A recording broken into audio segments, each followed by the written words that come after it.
ಬಾಗಲಕೋಟೆಯಲ್ಲಿ ಬಿಜೆಪಿಗೆ ಸಿಕ್ತು ಹಿಂದೂ ಫೈರ್ ಬ್ರ್ಯಾಂಡ್ ಬಲ. ಬಾಗಲಕೋಟೆ ಬೈ ಎಲೆಕ್ಷನ್ಗೆ ಸಿಕ್ತು ಇದೀಗ ಬಿಗ್ ಟ್ವಿಸ್ಟ್.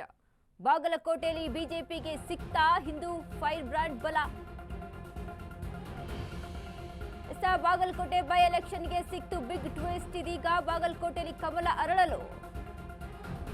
ಉಪಚುನಾವಣೆಯಲ್ಲಿ ಬಿಜೆಪಿ ಅಭ್ಯರ್ಥಿಗೆ ಯತ್ನಾಳ್ ಬೆಂಬಲ. ಪಕ್ಷದ ಅಭ್ಯರ್ಥಿಗಳು ಆಹ್ವಾನಿಸಿದ್ರೆ ಪ್ರಚಾರಕ್ಕೂ ಕೂಡ ಯತ್ನಾಳ್ ರೆಡಿ. ಚರಂತಿಮಠ ಪೂಜಾರ್ ಪೈಕಿ ಒಬ್ಬರ ಆಯ್ಕೆಗೆ ಬಿಜೆಪಿ ಇದೀಗ ಕಸರತ್ತನ್ನ ನಡೆಸಿದೆ. ವೀರಣ್ಣ ಚರಂತಿಮಠ ಪರವೇ ಬಿಜೆಪಿ ನಾಯಕರ ಒಲವು ಇರುವಂತದ್ದು. ಆದ್ರೆ ತಮಗೆ ಟಿಕೆಟ್ ಬೇಕು ಅಂತಿರುವ ಎಚ್.ಪಿ. ಪೂಜಾರ್ ಕೂಡ ಟಿಕೆಟ್ ಹಂಚಿಕೆ ಫೈನಲ್. ಹಗ್ಗ ಜಗ್ಗಾಟದಲ್ಲಿ ಬಿಜೆಪಿ ಹೈಕಮಾಂಡ್ ಇರುವಂತದ್ದು. ಯಾರೇ ಅಭ್ಯರ್ಥಿ ಆಗ್ಲಿ ಬಿಜೆಪಿಗೆ ಸಪೋರ್ಟ್ ಅಂತಿರುವಂತ ಯತ್ನ. ಬಾಗಲಕೋಟೆಯಲ್ಲಿ ಬಿಜೆಪಿಗೆ ಸಿಕ್ತಾ ಫೈರ್ ಬ್ರ್ಯಾಂಡ್ ಬಲ ಅನ್ನುವಂಥದ್ದು ಇಲ್ಲಿ ಕೇಳಿ ಬರ್ತಾ ಇದೆ. ಬಾಗಲಕೋಟೆ ಬೈ ಎಲೆಕ್ಷನ್ಗೆ ಬಿಗ್ ಟ್ವಿಸ್ಟ್ ಸಿಕ್ಕಿರುವಂತದ್ದು. ಬಾಗಲಕೋಟೆಯಲ್ಲಿ ಕಮಲ ಅರಳಲು ಬೇಕೇ ಬೇಕು ಯತ್ನಾಳರ ಬಲ. ಉಪಚುನಾವಣೆಯಲ್ಲಿ ಬಿಜೆಪಿ ಅಭ್ಯರ್ಥಿಗೆ ಯತ್ನಾಳ್ ಬೆಂಬಲವನ್ನ ಸೂಚಿಸಿದ್ದಾರೆ. ಪಕ್ಷದ ಅಭ್ಯರ್ಥಿಗಳು ಆಹ್ವಾನಿಸಿದ್ರೆ ಪ್ರಚಾರಕ್ಕೂ ಕೂಡ ಯತ್ನಾಳ್ ರೆಡಿ ಇರುವಂತದ್ದು. ಈಗಾಗಲೇ ಚರಂತಿಮಠ ಪೂಜಾರ್ ಪೈಕಿ ಒಬ್ಬರ ಆಯ್ಕೆಗೆ ಬಿಜೆಪಿ ಸದ್ಯಕ್ಕೆ ಕಸರತ್ತನ್ನ ನಡೆಸ್ತಾ ಇದೆ. ವೀರಣ್ಣ ಚರಂತಿಮಠ ಪರವೇ ಬಿಜೆಪಿ ನಾಯಕರ ಒಲವು ಕೂಡ ಇರುವಂತದ್ದು. ಆದ್ರೆ ತಮಗೆ ಟಿಕೆಟ್ ಬೇಕು ಅಂತ ಒಂದ್ ಕಡೆ ಎಚ್.ಪಿ. ಪೂಜಾರ್ ಕೂಡ ಪಟ್ಟು ಹಿಡಿದಿದ್ದಾರೆ. ಅದು CBIಗೆ ಆಡಿಯೋ ವಿಡಿಯೋಗಳನ್ನು ಬೇಕಾದಷ್ಟು ತಿದ್ದಬಹುದು. ಅದು ನಕಲಿನೂ ಇರ್ಬೋದು, ಸತ್ಯನೂ ಇರ್ಬೋದು. ಅದು ಅದ್ರ ಏನು ಅವ್ರದ್ದು ಎಲ್ಲ ಅವ್ರಿಗೆ ಗುರುತಿರ್ತೈತೆ ರೀ. ಯಾವಾಗ ಸೂಕ್ತ ನಿರ್ಣಯ ತೊಗೋಬೇಕು ಸಮರ್ಥರದವ್ರು. ಇಡೀ ದೇಶ ಆಳ್ತಾರೆ ಅವರು. ನರೇಂದ್ರ ಮೋದಿ ಅವರು, ಅಮಿತ್ ಶಾ ಅವರು ಇಡೀ ದೇಶ ಆಳ್ತಾರೆ. ಯಾರನ್ನ ಯಾವಾಗ ಮನ್ಯಾಗ ಇಡ್ಬೇಕು ಅನ್ನೋದು ಗುರ್ತೈತಿ, ಯಾರನ್ನ ಮ್ಯಾಗ ಎತ್ತಬೇಕು ಅನ್ನೋದು ಗುರ್ತೈತಿ ಅವ್ರಿಗೆ ಇರುವ. ಈಗಾಗಲೇ ಬಾಗಲಕೋಟೆಯಲ್ಲಿ ಬಿಜೆಪಿಗೆ ಒಂದು ರೀತಿಯಾಗಿ ಯತ್ನಾಳ್ ಅವರ ಏನು ಬಲ ಇದೆಯೋ ಇದು ಒಂದು ರೀತಿಯಾಗಿ ಫೈರ್ ಬ್ರ್ಯಾಂಡ್ ಅಂತ ಹೇಳ್ಬೋದು. ಯಾಕಂದ್ರೆ ಯತ್ನಾಳ್ ಅವರ ಅಭಿಮಾನಿಗಳು ಈಗ ಸದ್ಯಕ್ಕೆ ಎಲ್ಲೆಡೆ ನೋಡಿದ್ರು, ಅದರಲ್ಲೂ ಉತ್ತರ ಕರ್ನಾಟಕ ಭಾಗದಲ್ಲಿ ಹಿಂದೂ ಹುಲಿ ಅಂತಾನೆ ಫೇಮಸ್ ಆಗಿರುವಂತಹ ಯತ್ನಾಳ್ರಿಗೆ ಸಿಕ್ಕಾಪಟ್ಟೆ ಫ್ಯಾನ್ಸ್ ಫಾಲೋಯಿಂಗ್ ಇದೆ. ಇನ್ನು ಎಲ್ಲೇ ಉಚ್ಚಾಟನೆ ಆದ್ರೂ ಸಹಿತ ಯತ್ನಾಳ್ ಬಿಜೆಪಿ ಪಕ್ಷವನ್ನ ಬಿಟ್ಟುಕೊಟ್ಟು ಯಾವತ್ತೂ ಸಹಿತ ಮಾತಾಡಿಲ್ಲ. ಇನ್ನು ಅದ್ರ ಜೊತೆಗೆ ಇವರ ವಿರೋಧ ಇದ್ದಿದ್ದಂತೂ ಬಿ.ವೈ. ವಿಜೇಂದ್ರ ಅವರ ಮುಂದೆ ಹೊರತು, ಆದ್ರೆ ಪಕ್ಷದ ಪರವಾಗಿ ಅಥವಾ ಹೈಕಮಾಂಡ್ ಪರವಾಗಿ ಯಾವುದೇ ರೀತಿಯಾಗಿ ವಿರೋಧವಾಗಿ ಅಲ್ಲಿ ಮಾತನಾಡಿರಲಿಲ್ಲ.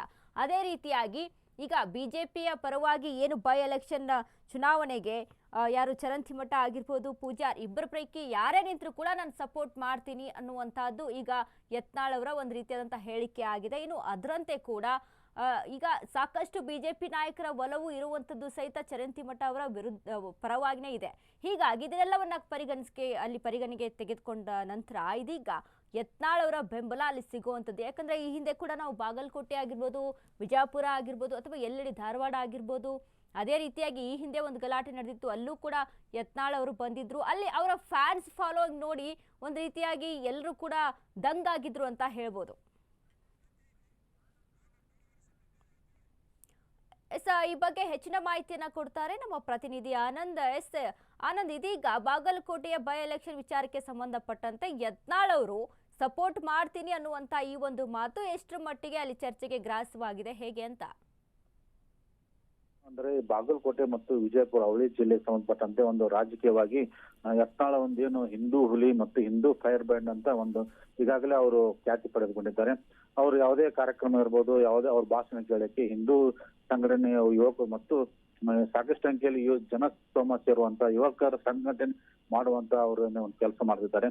ಈ ಹಿನ್ನೆಲೆಯಲ್ಲಿ ಇದು ಬಾಗಲಕೋಟೆ ಉಪಚುನಾವಣೆ ಒಂದು ಪ್ಲಸ್ ಆಗಬಹುದು. ಯಾಕಂದ್ರೆ ಬಿಜೆಪಿ ಪಕ್ಷಕ್ಕೆ, ಯಾಕಂದ್ರೆ ಈಗ ಬಿಜೆಪಿಯಿಂದ ಇಲ್ಲವಾದ್ರೂ ಸರ ಇಲ್ಲೇನು ಬಿಜೆಪಿ ಪಕ್ಷದಲ್ಲಿ ವೀರಣ್ಣ ಚರಂತಿಮಠ ಅವ್ರಿಗೆ ಕೊಡಬಹುದು ಅಥವಾ ಬೇರೆ ಇನ್ನೇ ಯಾರಿಗೆ ಕೊಟ್ಟರು ಸಹ ಅವರು ನಾ ಪ್ರಚಾರಕ್ಕೆ ಬರ್ತೀನಿ ಅಂತ ಹೇಳ್ತಿದ್ದಾರೆ. ಅಂದ್ರೆ ಈಗಾಗಲೇ P.H. ಪೂಜಾರ್ ಹೆಸರು ಸಹ ಕೇಳಿ ಬರ್ತಾ ಇದೆ. ಈಗಾಗಲೇ ಯಾರೇ ಇದ್ರು ನಾನು ಪ್ರಚಾರಕ್ಕೆ ಬರ್ತೀನಿ, ಪಕ್ಷವನ್ನು ಗೆಲ್ಲುವಂತ ಕೆಲಸ ಮಾಡ್ತೀನಿ ಅಂತ ಒಂದು ಬಹಿರಂಗ ಹೇಳಿಕೆ ಕೊಟ್ಟಿದ್ದಾರೆ. ಅವ್ರು ಈಗ ಬಿಜೆಪಿ ಪಕ್ಷ ಇಲ್ಲವಾದರೂ ಸಹ ಅವ್ರಿಗೂ ಮತ್ತು ಏನು ಇದು ಚರಂತಿಮಠ ಏನು ಮಾಜಿ ಶಾಸಕರು ವೀರಣ್ಣ ಚರಂತಿಮಠ ಇದ್ದಾರೆ, ಅವ್ರಿಗೂ ಮತ್ತು ಯತ್ನಾಳ್ ಅವರಿಗೂ ಮೊದಲಿನ ಅನ್ಯೋನ್ಯ ಸಂಬಂಧ ಇದೆ. ಅವರು ಯಾವುದೇ ಕಾರ್ಯಕ್ರಮಕ್ಕೂ ಅವ್ರು ಬರ್ತಿದ್ರು. ಮತ್ತೆ ಅವ್ರ ಸಂಘ, ಇವ್ರದ್ದು ಸಂಘ ಇದೆ, ಯಾವ್ದು ದೇವಿ ಸಂಘ ಇಲ್ಲಿ ಬಾಗಲಕೋಟೆ ಇದೆ, ಅವ್ರದ್ದು ಒಂದು ಸಂಸ್ಥೆ ಇದೆ. ಆ ಸಂಸ್ಥೆ ನಡುವೆ ಅವರು ಒಳ್ಳೆ ಒಡನಾಟ ಇತ್ತು. ಈ ಹಿಂದೆ ಬಿಜೆಪಿಲಿ ಇದ್ರು ಸಹ ಅವ್ರ ಕಾರ್ಯಕ್ರಮಕ್ಕೆ ಚರಂತಿ ಮಠ ಕರೆಸ್ತಾ ಇದ್ರು. ಈ ಹಿನ್ನೆಲೆಯಲ್ಲಿ ಅವರು ಒಂದು ಅಣ್ಣನ ವಿರುದ್ಧ ಅವರು ನಾನು ಬಾಗಲಕೋಟೆ ಉಪಚುನಾವಣೆ ಬಂದು ಬಿಜೆಪಿ ಪರ ಪ್ರಚಾರ ಮಾಡ್ತೀನಿ, ಯಾರು ವ್ಯಕ್ತಿ ಇರ್ತಾರೆ ಅವ್ರ ಪರ ನಿಂತು ಮಾತಾಡ್ತೀನಿ ಅಂತ ಹೇಳಿದ್ದಾರೆ. ಇದು ಚರ್ಚೆಗೆ ಗ್ರಾಸ ಆಗಿದೆ. ಅಂದ್ರೆ ಈ ಬಿಜೆಪಿ ಪಕ್ಷ ಬಿಟ್ಟು ಅವರು ಇನ್ನು ಆಂತರಿಕವಾಗಿ ಅವ್ರು ಹೋಗಿಲ್ಲ, ಬರೀ ಬಾಹ್ಯವಾಗಿ ಮಾತ್ರ ಅವರು ಬಿಜೆಪಿ ಪಕ್ಷದಿಂದ ಹೋಗಿದ್ದಾರೆ. ಹೀಗಾಗಿ ಅವರೇನು ರಾಜ್ಯ ಮಟ್ಟದ ನಾಯಕರಿಗೆ ಮಾತ್ರ ಅವರು ಒಂದು ಆರೋಪ ಮಾಡ್ತಾರೆ. ಈ ನಿಟ್ಟಿನಲ್ಲಿ ಈ ಸಂಬಂಧ ಅಕಸ್ಮಾತ್ ಇಲ್ಲ ಬಿಜೆಪಿಗೆ ಯಾರು ಟಿಕೆಟ್ ಸಿಗುತ್ತೆ ಅವರು ಮುಂದೆ ಏನು ಕ್ರಮ ತೆಗೆದುಕೊಂತಾರ, ಒಂದು ಈ ಸಂಬಂಧಪಟ್ಟಂತ ರಾಜ್ಯ ಮುಖಂಡರು ಏನೋ ಒಂದು ಹೇಳಿಕೆ ಕೊಡ್ತಾರೆ, ಅಂದ್ರೆ ಅವ್ರು ಯಾವ ತರ ಸ್ಪಂದನೆ ಮಾಡ್ತಾರೆ ಅನ್ನೋ ಮೇಲೆ ಇದೀಗ ಒಂದು ಚರ್ಚೆ ಗ್ರಾಸ ಆಗುತ್ತಿದೆ. ವನಿತಾ, ಥ್ಯಾಂಕ್ ಯು ಆನಂದ್ ನಿಮ್ಮೆಲ್ಲ ಮಾಹಿತಿಗೆ. ಎಸ್, ಇದೀಗ ಒಂದು ರಾಜಕೀಯವಾಗಿ ಹೆಚ್ಚಿನವಾಗಿ ಒಂದು ಚರ್ಚೆಗೆ ಗ್ರಾಸವಾಗಿರುವಂತಹ ವಿಚಾರ ಇದು ಕೂಡ. ಇನ್ನು ಅದರ ಜೊತೆಗೆ ಉಚ್ಚಾಟಿತ ಶಾಸಕನ ಸಂಪರ್ಕದಲ್ಲಿದೆಯಾ ಬಿಜೆಪಿ ಹೈಕಮಾಂಡ್ ಅನ್ನುವಂತಹ ಪ್ರಶ್ನೆ ಮೂಡ್ತಾ ಇದೆ. ಹೊಸ ಬಾಂಬ್ ಸಿಡಿಸಿದ ಬಿಜೆಪಿ ಉಚ್ಚಾಟಿತ ಶಾಸಕ ಯತ್ನಾಳ್. ಹೈಕಮಾಂಡ್ ನಾಯಕರು ಸಂಪರ್ಕದಲ್ಲಿದ್ದಾರೆ ಎಂದ ಯತ್ನಾಳ್. ಯಾವಾಗ ಏನು ಮಾಡಬೇಕು ಅನ್ನೋದು ಹೈಕಮಾಂಡ್ಗೆ ಗೊತ್ತು, ಎಲ್ಲವನ್ನು ಹೈಕಮಾಂಡ್ ನಿರ್ಧಾರ ಮಾಡುತ್ತೆ ಅಂತ ಯತ್ನಾಳ್ ಹೇಳಿದ್ದಾರೆ. ಹೈಕಮಾಂಡ್ಗೆ ಯಾರಿಗೆ ಯಾವಾಗ ಏನ್ ಕೊಡಬೇಕು ಅನ್ನೋದು ಚೆನ್ನಾಗಿ ಗೊತ್ತಿದೆ. ಬಿಜೆಪಿ ಪಕ್ಷದಲ್ಲಿ ಭಾರಿ ಕುತೂಹಲ ಮೂಡಿಸಿದ ಯತ್ನಾಳ್ ಹೇಳಿಕೆ. ರಾಜ್ಯ ರಾಜಕೀಯದಲ್ಲಿ ಸಂಚಲನ ಮೂಡಿಸಿದ ಯತ್ನಾಳ್ ಅವರ ಈ ಮಾತು. ವಿಜಯಪುರ ಶಾಸಕ ಮರಳಿ ಬಿಜೆಪಿಗೆ ಬರ್ತಾರ ಹಾಗಾದ್ರೆ? ಇದೀಗ ಉಚ್ಚಾಟಿತ ಶಾಸಕ ಯತ್ನಾಳ್ ಅವರ ಮಾತು ಇದಾಗಿದೆ. ಹೈಕಮಾಂಡ್ ನಾಯಕರು ಸಂಪರ್ಕದಲ್ಲಿದ್ದಾರೆ ಯತ್ನಾಳ್ಗೆ ಅನ್ನುವಂತ ಒಂದಿಷ್ಟು ಪ್ರಶ್ನೆಗಳು ಇಲ್ಲಿ ಮೂಡ್ತಾ ಇದೆ. ಯಾಕಂದ್ರೆ ಹೈಕಮಾಂಡ್ಗೆ ಯಾವಾಗ ಯಾರಿಗೆ ಏನ್ ಮಾಡಬೇಕು ಏನ್ ಹೇಳಬೇಕು ಅನ್ನೋದು ಸರಿಯಾಗಿ ಗೊತ್ತಿದೆ. ಹೀಗಾಗಿ ಈ ಒಂದು ವಿಚಾರದ ಕುರಿತಾಗಿ ಯತ್ನಾಳ್ ಮಾತನಾಡಿದ್ದಾರೆ. ಏನು ಅವ್ರದ್ದು ಎಲ್ಲ ಅವ್ರಿಗೆ ಗುರುತಿರ್ತೈತೆ ರೀ.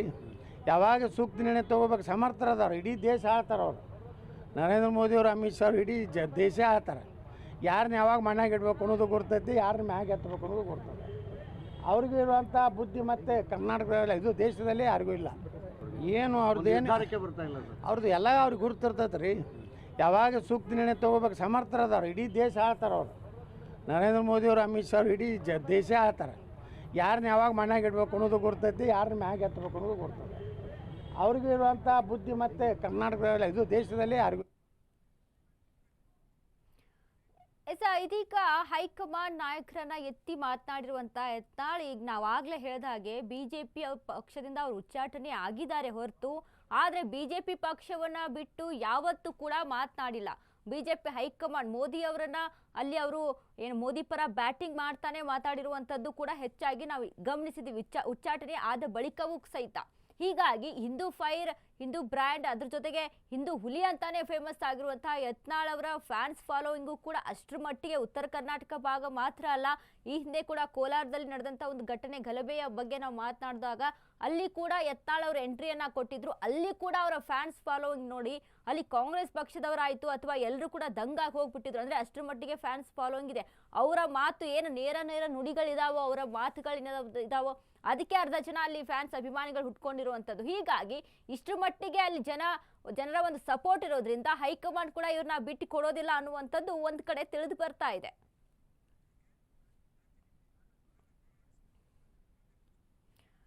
ಈ ಬಗ್ಗೆ ಹೆಚ್ಚಿನ ಮಾಹಿತಿಯನ್ನ ಕೊಡ್ತಾರೆ ನಮ್ಮ ಪ್ರತಿನಿಧಿ ಆನಂದ್.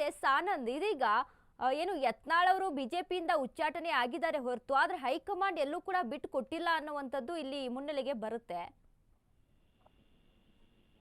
ವನಿತಾ, ಏನು ಅಂದ್ರೆ ಈಗಾಗಲೇ ಅವರು ಏನು ಯತ್ನಾಳ್ ಅವರು ಬಿಜಾಪುರದ ಒಂದು ಹೇಳಿಕೆ ನೀಡಿದ್ರು. ಹೈಕಮಾಂಡ್ ಬದಲಾವಣೆ ಸಂಬಂಧಪಟ್ಟಂಗೆ ಯಾವಾಗ ಆಗ್ಬೇಕು ಏನಂತ ಹೇಳಿದಾಗ ಈ ಬಗ್ಗೆ ಹೈಕಮಾಂಡ್ದವರು ನಮಗಿನ್ನೂ ಈ ಬಗ್ಗೆ ಅಂದ್ರೆ ಶೀಘ್ರವಾಗಿ ಮಾಡಬೇಕು ಅಂದ್ರೆ ಅವ್ರು ನಾವು ಉಚ್ಚಾಟನೆ ಆದ್ರೂ ಸಹ ಈ ಪಕ್ಷದಲ್ಲಿ ಇರುವಂತ ಆಂತರಿಕ ವಿಚಾರವಾಗಿ ಇದ್ದಾರೆ ಅಂತ ಹೇಳ್ತಿದ್ದಾರೆ. ಈ ನಿಟ್ಟಿನಲ್ಲಿ ಯಾವಾಗ ಬೇಕು ಅನ್ನುವಂತ ಈ ಬಗ್ಗೆ ಶೀಘ್ರವಾಗಿ ಆದ ನಂತರ ಏನನ್ನು ಮುಂದಿನ ಒಂದು ಕ್ರಮ ತಗೋಬೇಕಂದ್ರೆ ಅವರು ಪಕ್ಷಕ್ಕೆ ಬರುವ ನಿಟ್ಟಿನಲ್ಲಿ ಮಾತುಕತೆ ಮಾಡಿದ್ದಾರೆ ಅಷ್ಟೇ. ಎಸ್, ಇದೀಗ ಅಂದ್ರೆ ಪಕ್ಷಕ್ಕೆ ಮತ್ತೆ ಸೇರುವಂತ ಆಸೆನಲ್ಲಿ ಹುಟ್ಟಿ ಹಾಕಿದ್ದಾರೆ ಅನ್ನುವಂತ ಒಂದು ಪ್ರತಿಕ್ರಿಯೆನಾ ಹೇಗೆ ಅಂತ? ವನಿತಾ, ಏನು ಅಂದ್ರೆ ಈಗ ಅವರು ಮೊದಲಿಂದ್ರು ಪಕ್ಷಕ್ಕೆ ಸೇರ್ಪಡೆಗೊಳ್ಳುವಂತ ಒಳಗೆ ಅವ್ರಿಗೆ ಇದೆ. ಯಾಕೆಂದ್ರೆ ಅವರು ಈ ಹಿಂದೆ ಸ್ಪಷ್ಟವಾಗಿ ಹೇಳಿಬಿಟ್ರು, ನಾನು ಕಾಂಗ್ರೆಸ್ ಪಕ್ಷಕ್ಕೆ ಸೇರಲ್ಲ, ಏನಿದ್ರು ಮತ್ತೆ ಬೇರೆ ಪಕ್ಷನೂ ಕಟ್ಟಲ್ಲ, ಈಗ ನಾನು ಮತ್ತು ಪ್ರತಾಪ್ ಸಿಂಹ ಅವರಿಬ್ಬರು ಮಾತ್ರ ಫೈರ್ ಬ್ರ್ಯಾಂಡ್ ಇಡೀ ರಾಜ್ಯದಲ್ಲಿ. ನಾವಿಬ್ರು ಸೇರಿದಾಗ ಮಾತ್ರ ಯುವಕ ಸಂಘ ಸಾಕಷ್ಟು ಸೇರ್ತಾರೆ, ಯುವಕರು ನಮ್ಮ ಬೆಂಬಲಕ್ಕೆ ಬರ್ತಾರೆ. ಆದ್ರೆ ನಾವು ಬೇರೆ ಪಕ್ಷ ಕೊಟ್ಟು ವಿಚಾರಿಸೋ ನಾವು ಎಲ್ಲೂ ಮಾತಾಡಿಲ್ಲ, ಮತ್ತೆ ಮಾತಾಡೋದು ಇಲ್ಲ ಅವರು. ಯಾಕಂದ್ರೆ ಈ ಹಿಂದೆ ನಾವು ಬೇರೆ ಪಕ್ಷ ಕಟ್ತೀರ ಅಂತ ಕೇಳಿದಾಗ ಮಾಧ್ಯಮದವರು, ಅವಾಗ ನಾವು ಇಲ್ಲ ಬೇರೆ ಪಕ್ಷನೂ ಕಟ್ಟಲ್ಲ, ನಾವು ಈ ಬಿಜೆಪಿನೂ ಬಿಡಲ್ಲ ಅನ್ನೋ ಮಟ್ಟಿಗೆ ಮಾತಾಡಿದ್ರು. ಯಾಕಂದ್ರೆ ಅವ್ರಿಗೇನು ವಿರೋಧ, ರಾಜ್ಯಾಧ್ಯಕ್ಷರು ಒಂದೇ ಅವ್ರಿಗೆ ವಿರೋಧ, ಯಡಿಯೂರಪ್ಪನವ್ರ ಕುಟುಂಬದವರು ಒಂದೇ ವಿರೋಧ ಅವ್ರಿಗೆ. ಯಾಕಂದ್ರೆ ಇಲ್ಲಿ ಕುಟುಂಬ ರಾಜಕಾರಣ ಬೇಡ ಅನ್ನೋದು ಅವ್ರ ವಾದ. ಹೀಗಾಗಿ ಕುಟುಂಬ ರಾಜಕಾರಣ ಬಿಟ್ಟು ಬೇರೆ ಬಂದಲ್ಲೇ ನಾನು ಮತ್ತೆ ಬಿಜೆಪಿ ಪಕ್ಷ ಬರ್ತೇನೆ. ಹೀಗಾಗಿ ಶೀಘ್ರವಾಗಿ ಬಿಜೆಪಿ ಹೈಕಮಾಂಡ್ ಅಂದ್ರೆ ಅವರು ರಾಷ್ಟ್ರ ಮಟ್ಟದಲ್ಲಿ ಇವ್ರಿಗೆ ಒಳ್ಳೆ ಒಂದು ನಾಯಕತ್ವ ಏನಿದೆ, ಒಳ್ಳೆ ಟಚ್ ಇದೆ. ರಾಷ್ಟ್ರ ಮಟ್ಟದ ನಾಯಕರ ಜೊತೆ ಇವ್ರಿಗೆ ಒಳ್ಳೆ ಬಾಂಧವ್ಯ ಇದೆ. ಈ ನಿಟ್ಟಿನಲ್ಲಿ ಇವರು ರಾಜ್ಯ ಮಟ್ಟದ ನಾಯಕರಿಗೆ ಮಾತ್ರ ಇವರು ಬೇಕಾಗಿದ್ದಾರೆ, ರಾಷ್ಟ್ರ ಮಟ್ಟದ ನಾಯಕರಿಗೆಲ್ಲ ಬೇಕಾಗಿದ್ದಾರೆ. ಈಗ ಪ್ರಧಾನ ಯಾವಾಗ್ಲೂ ಇವರು ಮೋದಿ ವಿರುದ್ಧ ಮಾತಾಡಿಲ್ಲ, ಮತ್ತೆ ಅಲ್ಲಿನ ಗಡ್ಕರಿ ವಿರುದ್ಧ ಮಾತಾಡಿಲ್ಲ, ರಾಷ್ಟ್ರೀಯ ಅಧ್ಯಕ್ಷರ ವಿರುದ್ಧ ಮಾತಾಡಿಲ್ಲ. ಇವ್ರು ಮಾತಾಡೋದಂದ್ರೆ ರಾಜ್ಯ ನಾಯಕರ ಬಗ್ಗೆ ಅಷ್ಟೇ. ಅದು ಯಡಿಯೂರಪ್ಪನವರ ಕುಟುಂಬ ಬಗ್ಗೆ ಮಾತ್ರ ಮಾತಾಡಿದ್ದಾರೆ. ಇದು ಕುಟುಂಬ ರಾಜಕಾರಣ ಅವ್ರಿಗೆ ಬೇಡ, ನಮಗೆ ಬೇಕಾಗಿಲ್ಲ ನಮಗೆ. ಅದಕ್ಕೆ ಬೇರೆ ರಾಜ್ಯಾಧ್ಯಕ್ಷ ಮಾಡಿದ ತಕ್ಷಣ ಇವರು ಬಿಜೆಪಿಗೆ ಎಂಟರ್ ಆಗುವಂತ ಸಾಧ್ಯತೆ ಇದೆ. ಈ ನಿಟ್ಟಿನಲ್ಲಿ ಅವರು ತಮ್ಮ ಸ್ಪಷ್ಟ ಅಭಿಪ್ರಾಯ ವ್ಯಕ್ತಪಡಿಸಿದ್ದಾರೆ. ವನಿತಾ, ಧನ್ಯವಾದಗಳು ಆನಂದ್ ನಿಮ್ಮೆಲ್ಲ ಮಾಹಿತಿಗೆ.